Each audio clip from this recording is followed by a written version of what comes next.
Dahil raw sa pagod at puyat, nadisgrasya ang isang driver ng dump truck sa EDSA Pasay na inararo ang mga concrete at plastic barriers. Nasa frontline na balitang yan, si Nina Ong Pauco.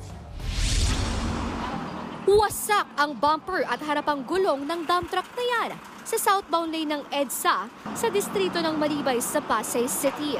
Inararo kasi nito ang mga concrete at plastic barrier, kaya nagkalat din ang mga tipak ng simento.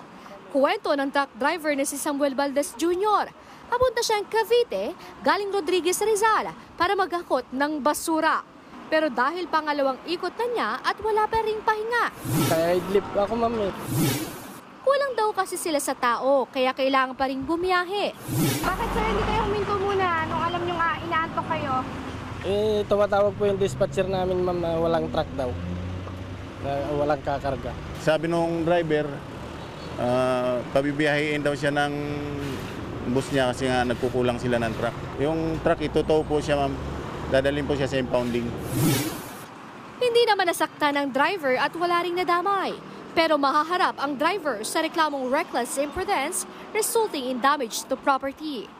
Bahagyaring bumigat ang trapiko sa lugar dahil inakot muna ang mga tipak ng concrete barrier para hindi madisgrasya ng motorista.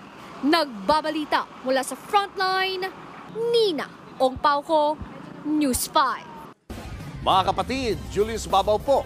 Para sa komprehensibo at makabuluhang balitaan at talakayan, mag-follow at mag-subscribe na sa social media pages ng News 5.